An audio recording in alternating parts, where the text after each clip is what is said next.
story, but find the words to be able to share your stories, because this is what gets people to buy in to what you believe in, to buy into your campaign, to buy into your business, to come along with you in trying to make a change. It all depends on how you tell your story. And when I say your story is your experiences, good or bad, your childhood, your family. All of this is worth discussing. The mark of a storyteller also boils down to how exactly you tell.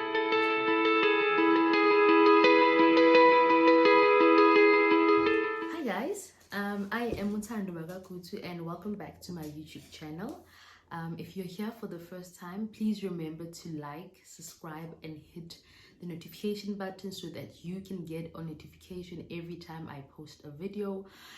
Don't forget to leave a comment down below, because this is what this platform is about. It's about us engaging and getting into conversations and growing this She Can community of women. So yeah, just remember that. And if you feel like there's somebody that you feel needs to hear what we're talking about today, then also just share a video with a friend. Yeah, let's keep sharing this knowledge that we're getting each and every day. So let's get right into it. So this week, I'm talking about a book called Run to Win. Lessons in Leadership for Women Changing the World. Let me repeat that. Run to Win. Lessons in Leadership for Women Changing the World. So Run to Win isn't just a book for women in politics, but it is for any woman who is trying to make a change in the world around them, in their world. I think in this world today, women in particular are breaking barriers, they're making changes. So if you're one of those women, then I would say sit back, listen, and take some notes, because we are going to be dropping some gems today. To one of this book, she says, nobody is born with the perfect leadership manual. You can always learn as you go.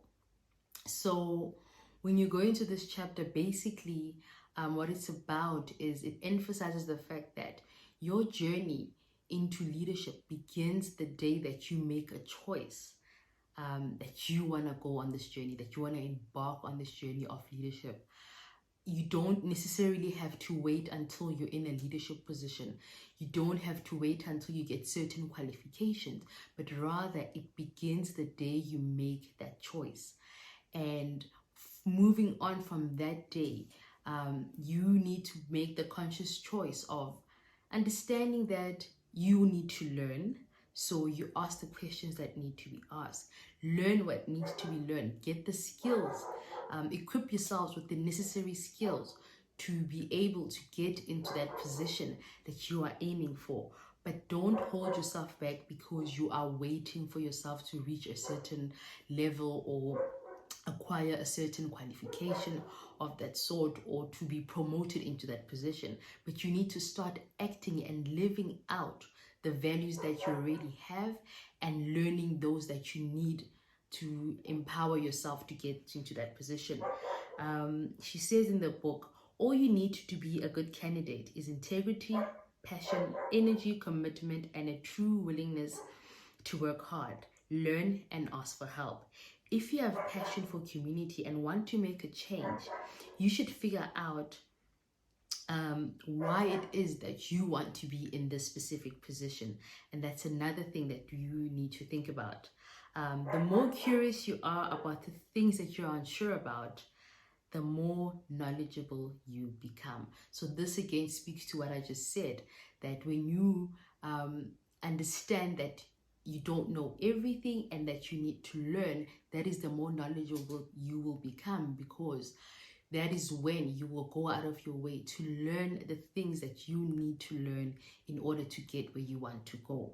So this attitude or mentality that you think you know everything, or you are scared to ask questions and scared to research and learn, we need to do away with that mentality and rather be a sponge and be willing to grasp every, not every rather, but the information that we need to get where we're going. So yeah, that was chapter 1. Now let's get into chapter 2, where she says it is important to ask yourself the right questions and be honest with the answers. Now, the reason why she speaks about being honest with the questions is because at this point you need to be digging deep and trying to find out exactly what it is that is motivating you to pursue this change that you want to make, to pursue this position. So we need to understand that motivation is what keeps you going. It's what drives you. And also your motivation should always be aligned with your values. If those two are not aligned, it's going to be very hard to stay motivated if it doesn't speak to your beliefs and values. So always check that. This is where, again, the honesty in the questions and answers come in. Motivations, and there are also internal motivations. And what I mean by that is an external motivation could be something where you experience something and you are now motivated to make a change in your space because of what has happened. An example would be, let's say, a woman who experienced gender-based violence, and she is now pushed to make a change in her community by opening a center for women who have been through similar experiences. That can be an external motivation which has pushed her to want to make a change in her community. It is also very important to determine what is it exactly that you have to offer. What value do you bring? Change requires a good knowledge of your abilities and unflinching belief in them. So also when you go back to understanding the value that you have to offer, you need to sit down and understand, what qualities do I have? What are my best qualities? And from these best qualities, what is it that I can offer with these qualities that I have? And this then also requires you to not be trying to be like the next person. You may have people that you admire around you that you want to be like, but you need to focus on your own strengths, because if I'm going to follow someone else's path and what their strengths are, I'm going to struggle in that area because those are not my strengths. So you need to capitalize on the strengths that you have, because that is how you are going to bring the best value and the biggest change in your community, in your workspace, in your business, wherever it is that you are planted. So yeah, let's get into chapter 3. That was a mouthful. Chapter 3 is centered around you grow faster when you break out of your comfort zone and confront your fears. So in this chapter, they are discussing the fact that some people are okay or stick by obeying the rules and enforcing rules on other people and dictating how it is that they need to behave. And but if you want to be a person, a change maker, you need to understand that at some point there are going to be certain rules that you are going to have to break in order to break those barriers. Especially for women, because we live in a society where there are ridiculous standards that women are set to apparently live by the way that you dress, the way that you're supposed to speak, the way that you jobs that you're supposed to be doing. So those type of situations where there are these rules of how a woman should be, that is when then the change makers come in, and we have to then change the mentality of society, break certain rules that will enable for us to break barriers so that our children do not have to be living through the same stereotypes. With women standing up to injustices, we are making progress in changing the norms and confronting social bias. So if you're still doubting yourself and your ability to make a change in your community, think about women in and around your society, your social circle, I'm sure there's a woman that you know that has made a change in certain situations. You don't even have to look far. Sometimes we think we have to look at people on TV, at people in the States. There are so many women in South Africa right now who are breaking barriers, who are making a change. Just think of one person and see the change that they have made, and let that be your motivation to start and work towards being that change that you want to see in your community. Sometimes, rather than breaking the rules, we need to fight to change them for ourselves and the generation of women to come. To do this, we need to be able to take more risks and stop hiding under the safest options. Because sometimes we are also even scared to be the first person who did that. We're always waiting for someone else to do it. But who is it that you're waiting for if not you? Especially if, see, one thing I've realized the more I've grown and the more introspection and time with myself that I've spent is, you know what it is that you're supposed to do. You know what change it is that you're supposed to make. We all have our assignments in life. When we came into this earth, before we were long born, God knew what we were destined to be. So, and you know it too. You just need to sit down and really think about it, because sometimes we tend to talk ourselves out of our destinies and our path because we think, yo, I can't be the first. Oh my gosh, I can't do that. But the moment you start having, then you know you're supposed to do it. You are the one that's supposed to be breaking the barriers. You are the one that's supposed to be the first. Why are you waiting for someone else to do it when it is your assignment, when it is your destiny to make that change? Let us stop being afraid of being the first people to do certain things. You know in your heart what it is that you're supposed to do. So let's carry on doing that introspection, and let us get the courage to follow that voice that is telling you exactly what it is that you're supposed to be doing, and stop talking yourself out of it. Yeah, so we need to stop assuming that playing by the system rules will help us get ahead, because the system was not made for us to progress. So when we get to chapter 4, I particularly enjoyed this chapter because it kind of speaks to who I am and what I'm trying to get across. It says your story is a sum of who you are and a map of who you'll be. So basically what they say in this chapter is that the best leaders in the world, the people with the best campaigns, are the ones who had the best stories to tell. You need to own your story, and not only own your story, but find the words to be able to share your stories, because this is what gets people to buy in to what you believe in, to buy into your campaign, to buy into your business, to come along with you in trying to make a change. It all depends on how you tell your story. And when I say your story is your experiences, good or bad, your childhood, your family. All of this is worth discussing.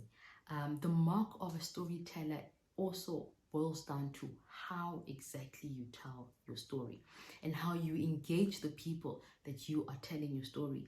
They say, can people relate to what it is that you're saying? Is there a resolution or an action that feels fulfilling from the story that you're telling? Do you use your story to present listeners with a clear action and to get them involved?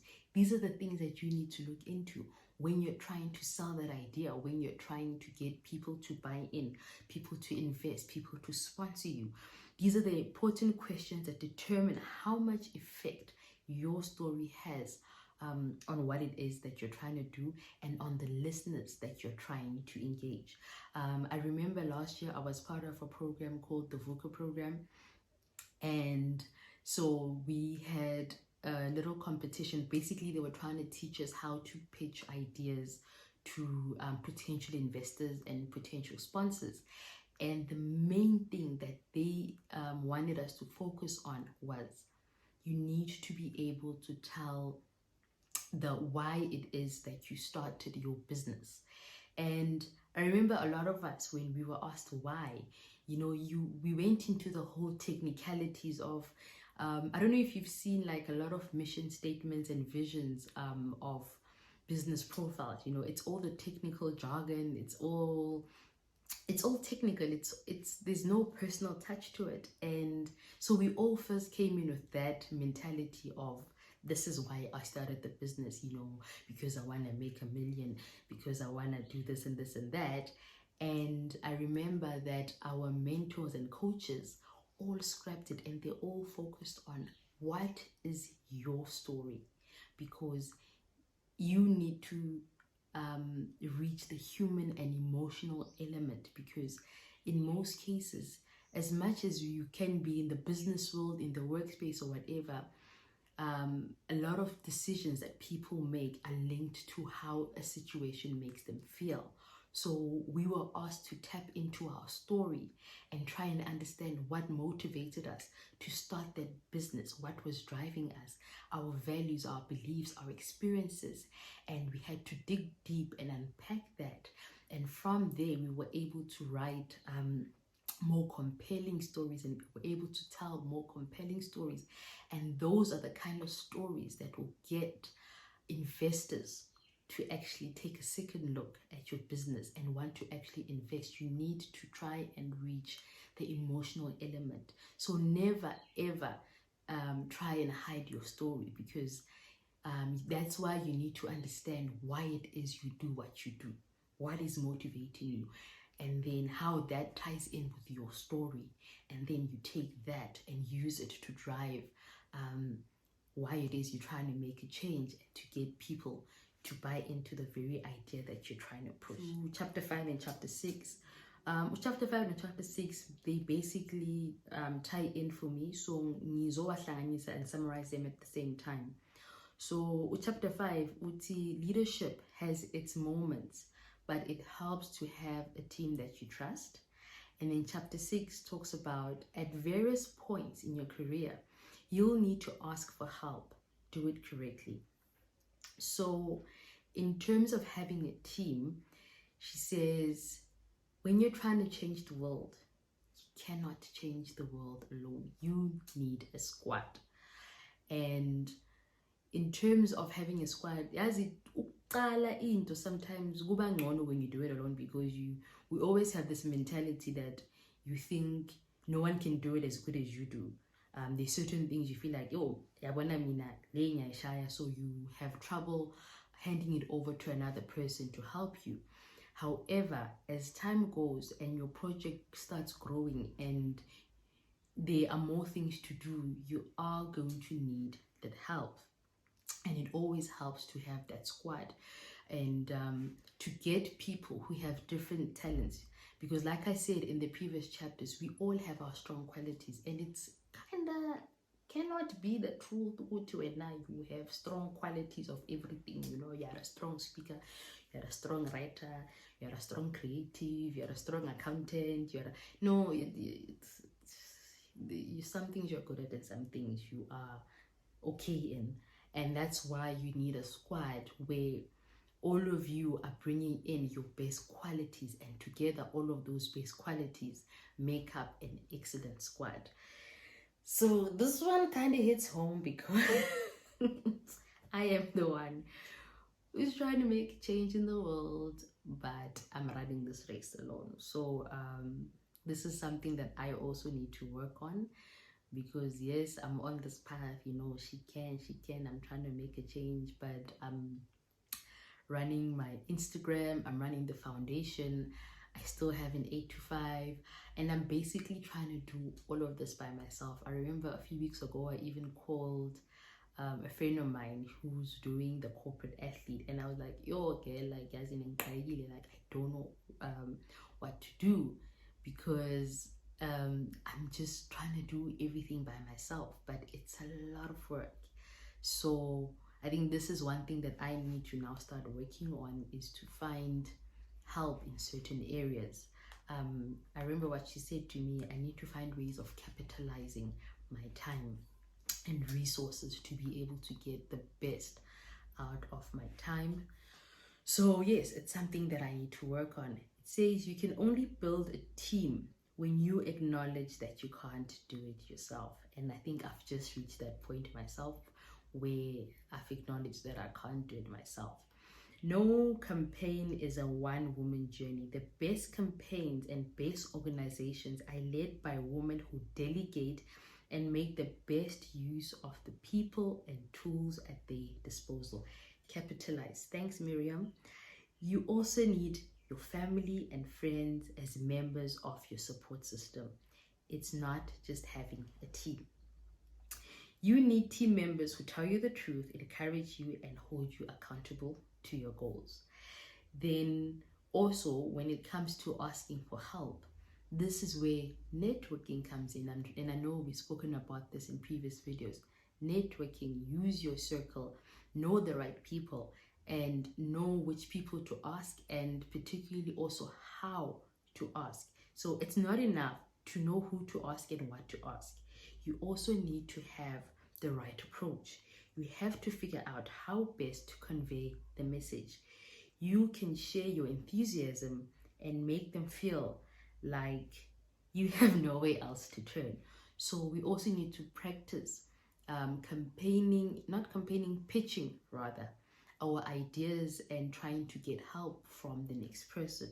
So we acknowledge what we need help, and then who is it that we're going to ask for help from, and how is it that we're going to do it? Because the last thing you need to do is you have the right context, you know what you want to ask, but you don't deliver it in the right way, and then you lose opportunity of having an investor, a sponsor, a business partner. She says, the first answer is not always a final answer. Always ask until you get a definite answer. There is no right way or wrong way to do it. The effectiveness of an ask depends on the preferences of both the asker and the person being asked.